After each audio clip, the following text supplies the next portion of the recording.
آج ادارے نے بہت عظیم شخصیت کو کھو دیا، اس کی بھرپائی نہیں ہو سکتی۔ تقریباً 2-2.5 سال سے مرحوم جو ہے ادارے سے دور ہو گئے تھے اپنی بیماری کی وجہ سے، لیکن پل پل مومن انہیں یاد کرتے رہے۔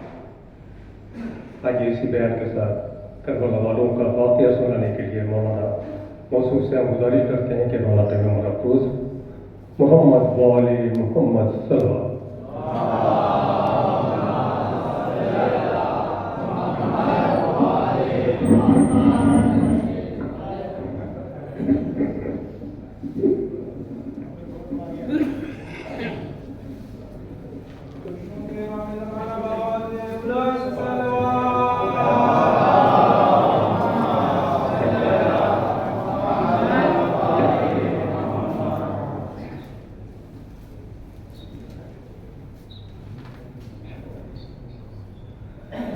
رحم اللہ من قرأ الفاتحہ۔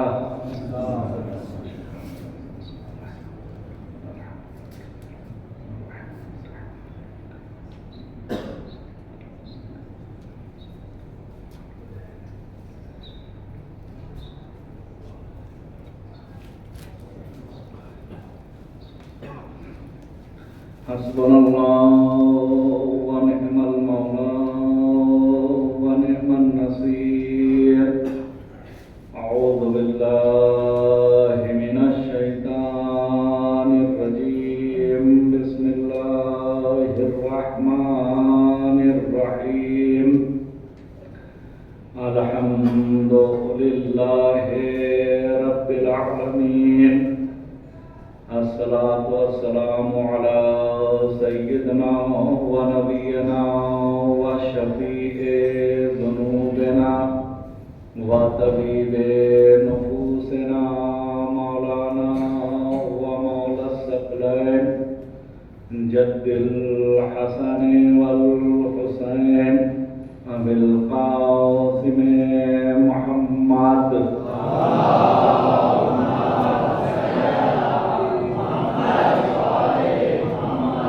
وآله الطيبين الطاهرين، ولعنة الله على أعدائهم أجمعين من الآن إلى لقاء يوم الدين.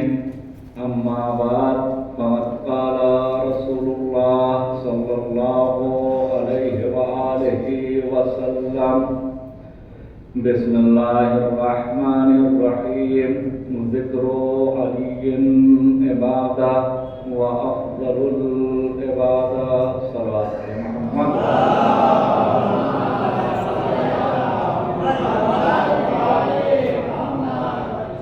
آپ حضرات سے التماس ہے کہ ایک مرتبہ سورہ حمد، 3 مرتبہ سورہ توحید کی تلاوت فرما کر مرحوم و مغفور سید شاہ عالم ابن مولانا سید رضا حسین مرحوم کی روح کو ارسال فرما۔ اللہم صلی علی محمد، اللہم صلی علی محمد۔ بسم اللہ الرحمن الرحیم۔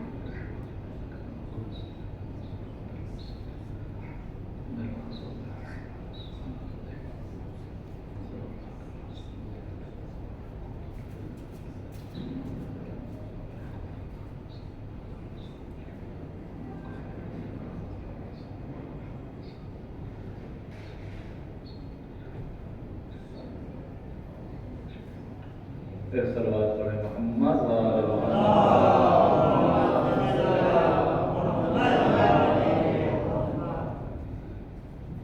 ارباب ولا، صاحبان فہم و ذکر، ماتمداران مظلوم کربلا، عزاداران سید الشہداء،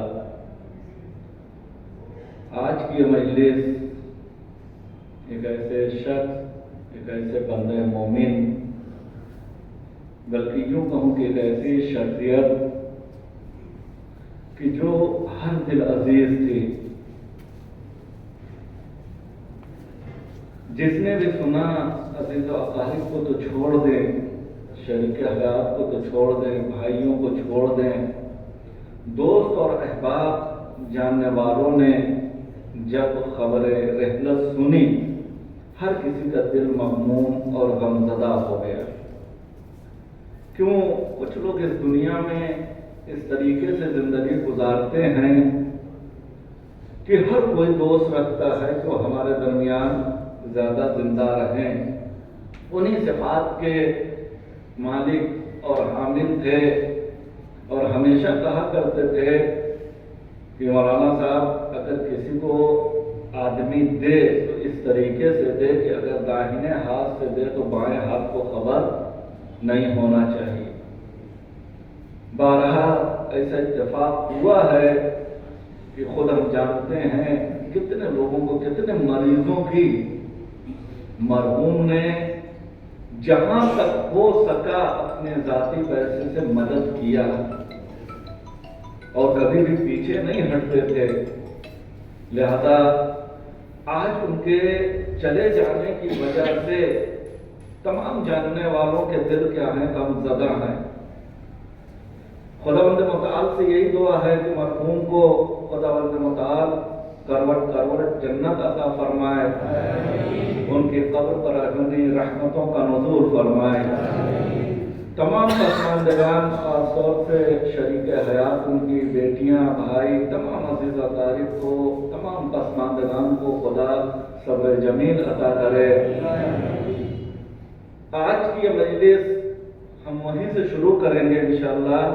اس سے پہلے تو جو 2 مجلسیں ہم نے پڑھی تھیں مولا کائنات کی فضیلت کے حوالے سے، آج وہیں سے مجلس کو آگے بڑھانا ہے. پیغمبر اسلام ارشاد فرما رہے ہیں کہ علی کا ذکر کیا ہے؟ عبادت ہے. اور صرف عبادت نہیں کہا پیغمبر اسلام نے، بلکہ پیغمبر اسلام نے فرمایا افضل ترین عبادت کا نام کیا ہے؟ ذکر علی ابن ابی طالب ہے.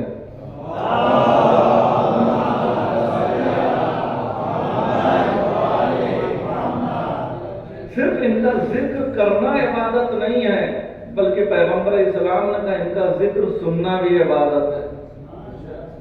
پھر پیغمبر اسلام کرے النظر علی وجہ علی عبادت، علی کے چہرے کی زیارت کرنا عبادت ہے.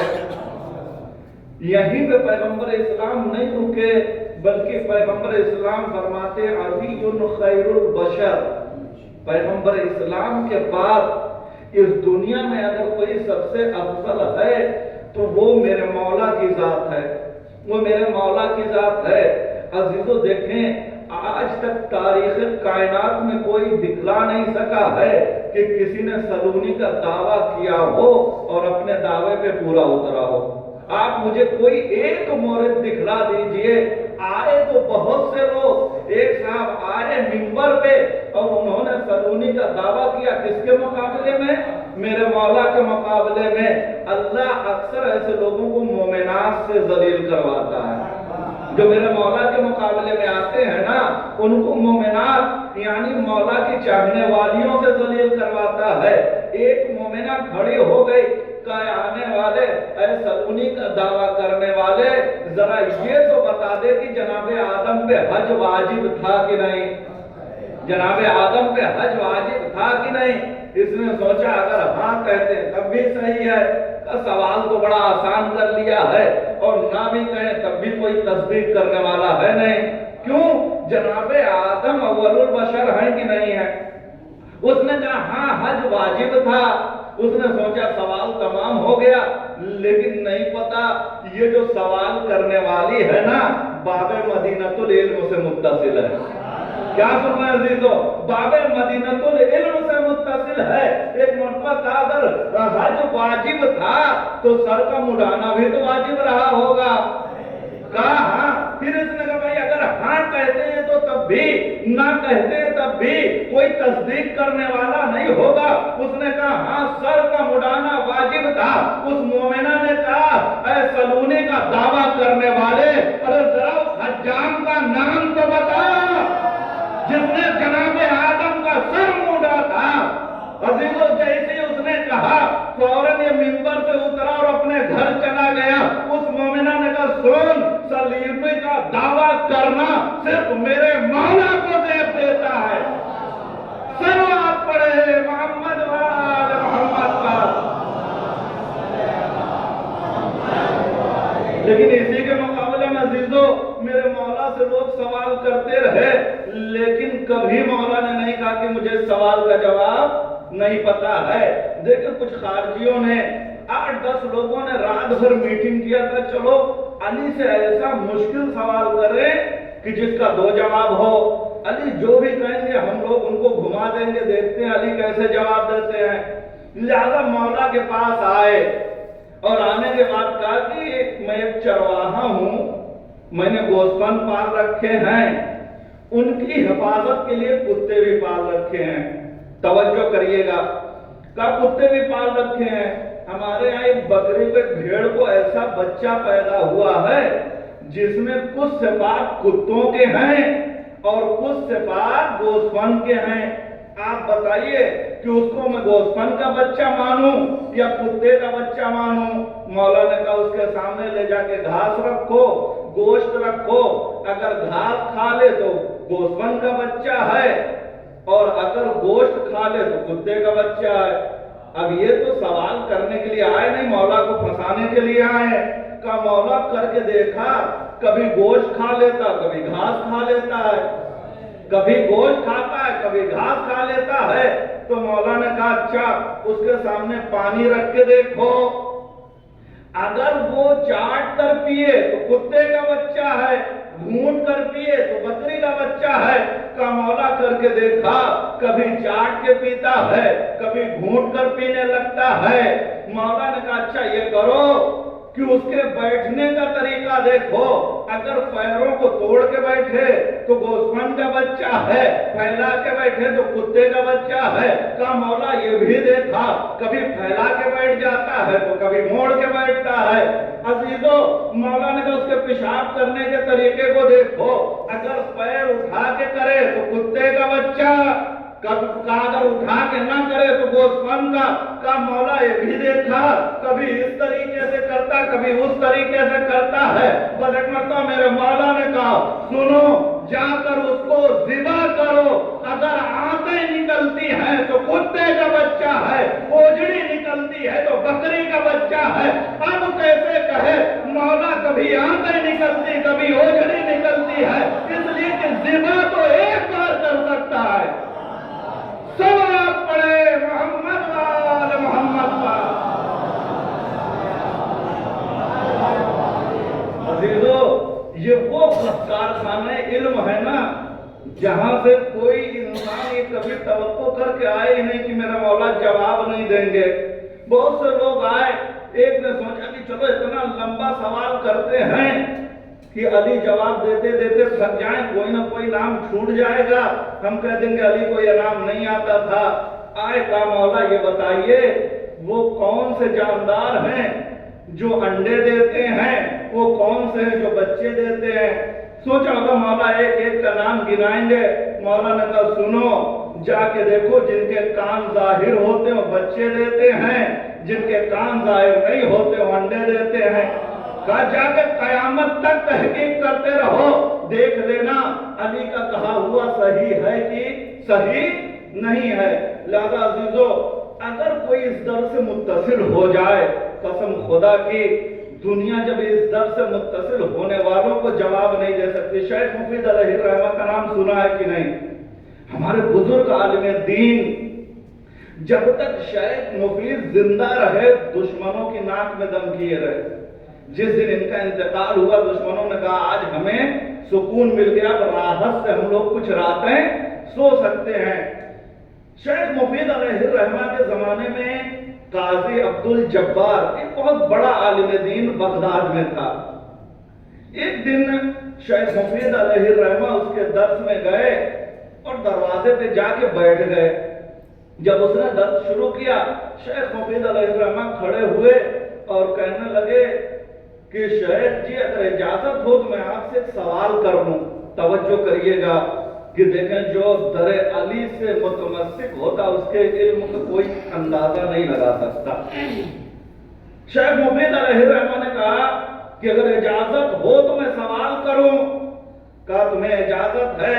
کہا یہ حدیث غدیر من کنت مولا ہو فہذا علی مولا، یہ حدیث صحیح ہے تمہاری نگاہ میں کیا رسول اللہ نے غدیر خم میں حدیث فرمائی ہے؟ اس نے کہا ہاں، رسول اللہ نے غدیر خم میں حدیث بیان کی ہے۔ قاضی عبدالجبار سے شیخ مفید علیہ الرحمہ پوچھتے ہیں کہ یہ بتاؤ یہاں پہ مولا کے معنی کیا ہے؟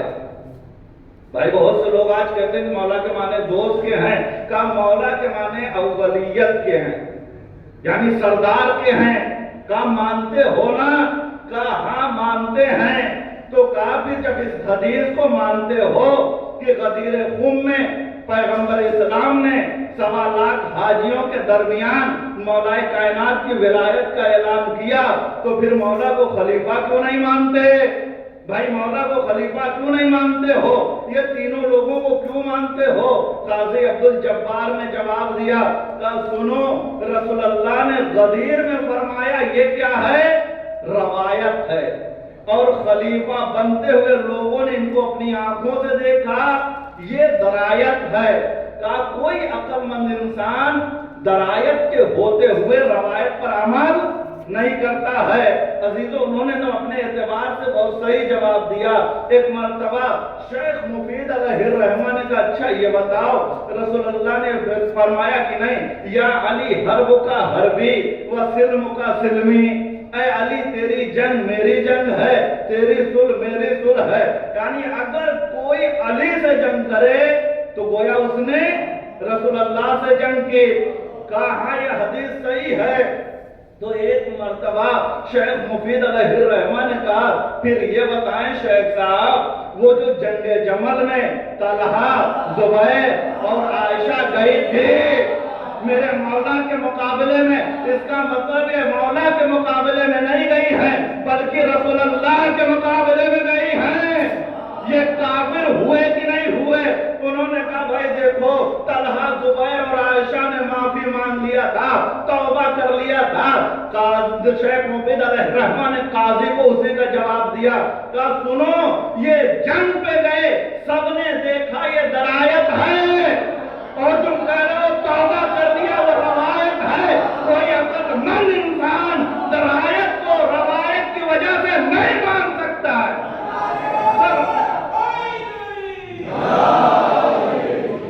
بھائی ابھی تمہیں نے کہا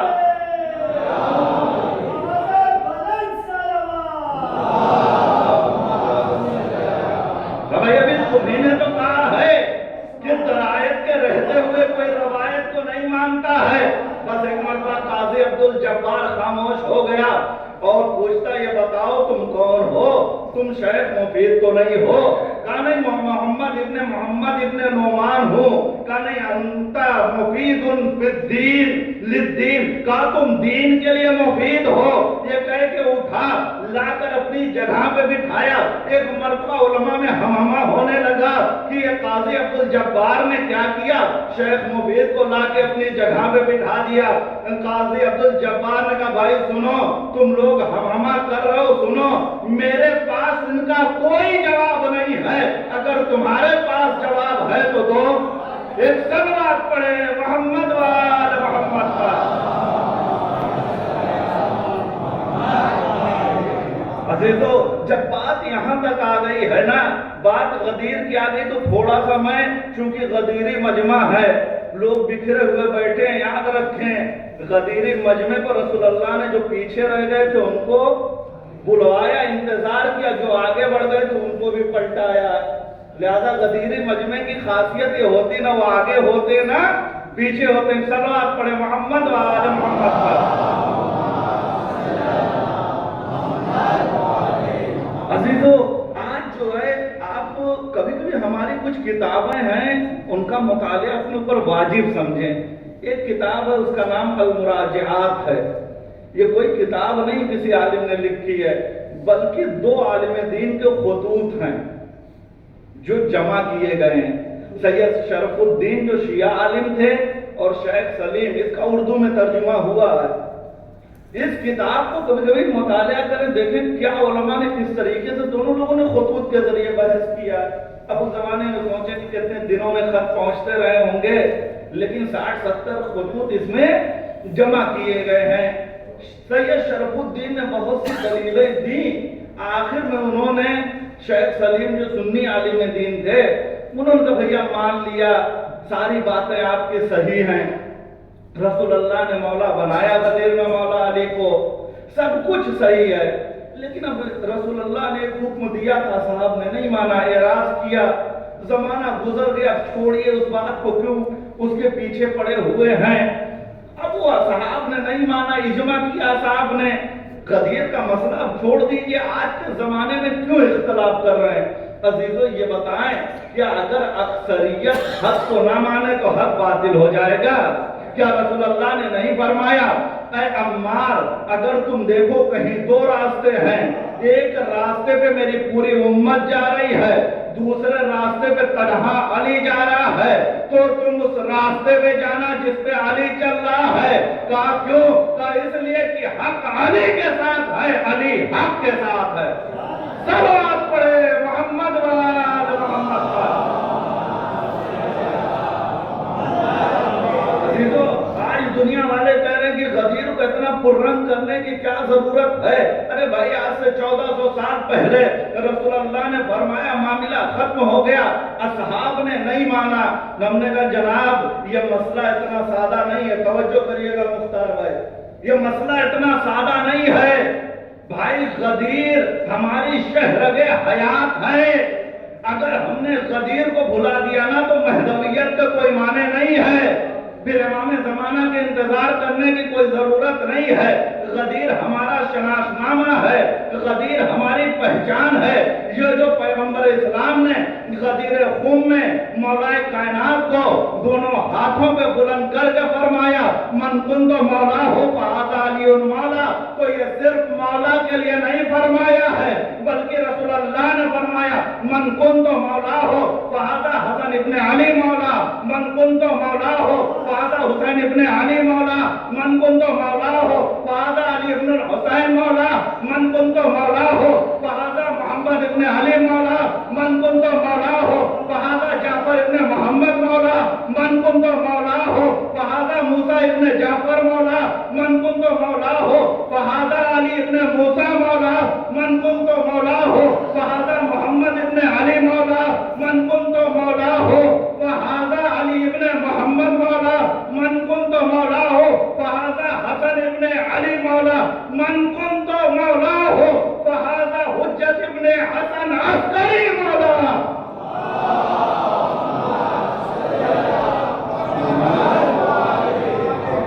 اب مسئلہ صرف مولائے کائنات کا نہیں ہے بلکہ پوری امامت کے سلسلے کے لیے رسول اللہ نے غدیر خم میں فرمایا ہے، لہذا یاد رکھیے گا یہاں پہ مسئلہ صرف ایک علی کا نہیں ہے، یہاں پہ جو مسئلہ ہے وہ 12 علی کا ہے، وہ 12 امام کا ہے، لہذا غدیر کو ہلکے میں نہ لیجئے گا، غدیر کو جب اللہ نے ہلکے میں نہیں لیا ہے، بھئی اللہ نے ہلکے میں نہیں لیا ہے غدیر کو، رسول کو طٰہٰ کہہ رہا ہے، مزمل کہہ رہا ہے، مدثر کہہ رہا ہے، قم اللیل الا قلیلا کہہ رہا ہے، لیکن جب بات علی کی ولایت کی آئی اللہ کے تیور بدلے، یا ایھا الرسول بلغ، بھائی اللہ کا انداز بدلا کہ نہیں بدلا؟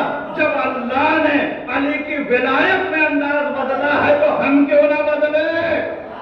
لہذا آپ دیکھیں کہ میرے مولا نے خود فرمایا کہ جتنے انبیاء گزرے ہیں، چاہے جناب آدم ہو، چاہے جناب نوح ہو، چاہے جناب ابراہیم ہو، چاہے جناب موسیٰ ہو، چاہے جناب عیسیٰ ہو، جتنے بھی انبیاء گزرے ہیں جب تک انہوں نے میرے مولا کی ولایت کا اقرار نہیں کیا ہے اللہ نے انہیں منصب نبوت پر فائز ہی نہیں کیا۔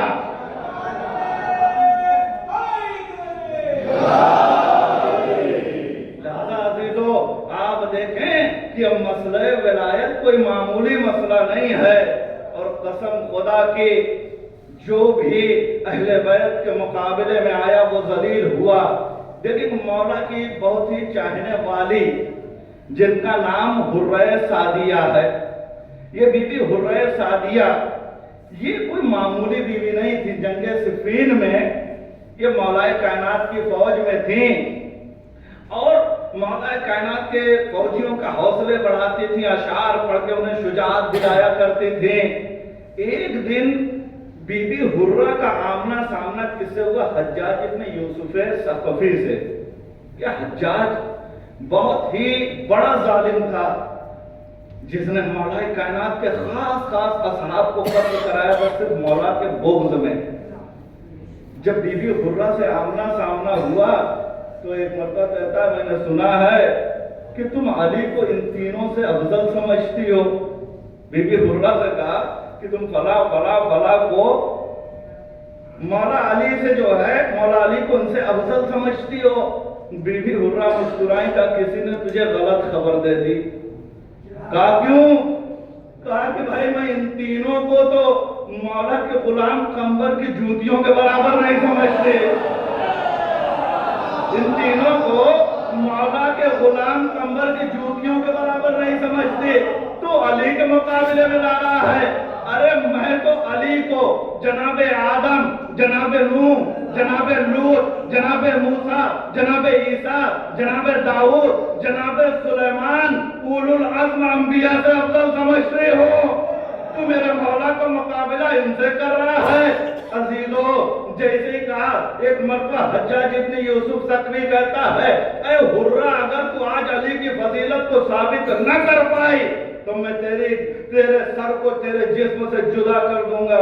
ایک مرتبہ حرہ مسکرائی کہ سن میرا تعلق باب مدینۃ العلم سے ہے.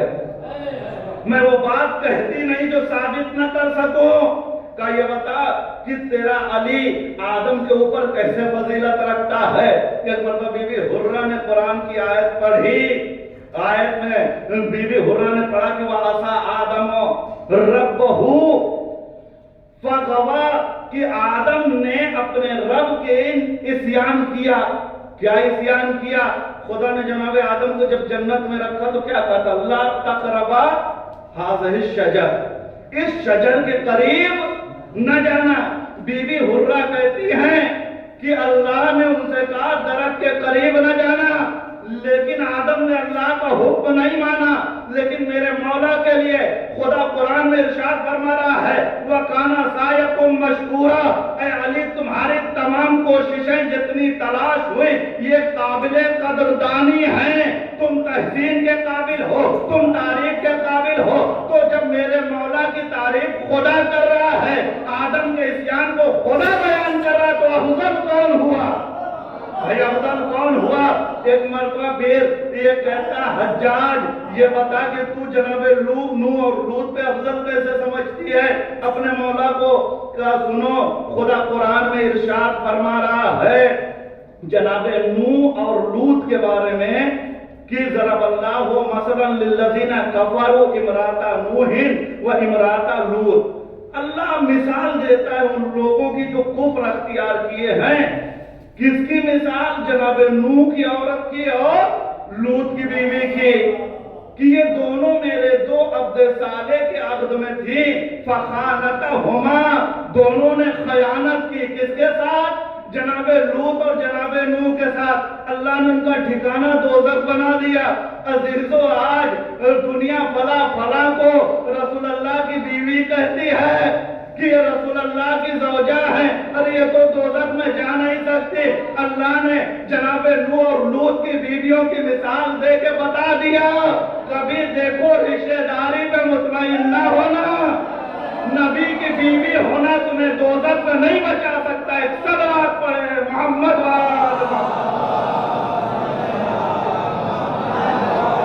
نبی کی بیوی ہونا یہ تمہیں دوزخ سے نہیں بچائے گا. اگر بچتی تو جناب نوح اور لوط کی بیویاں بھی بچ جاتی.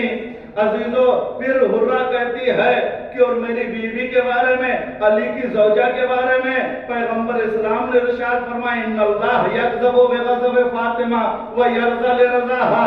جس سے شہزادی ناراض ہو جائے اس سے اللہ ناراض ہو جاتا ہے. جس سے میری شہزادی راضی اس سے اللہ راضی. یہ بتا میرا مولا کی بیوی اتنی افضل جناب نوح سے افضل ہوئے کہ نہیں ہوئے؟ دونوں کی بیویاں دوزخ میں، یہاں جوانوں نے جنت کی سرداروں کی ماں ہیں. عزیزو پھر حجاج ابن یوسف ثقفی نے کہا اچھا یہ بتا جناب ابراہیم کو تو اللہ نے کئی مرتبے دیے تھے. بھائی خدا کے بندے بھی تھے، نبی بھی تھے، رسول بھی تھے، خلیل بھی تھے، امام بھی تھے.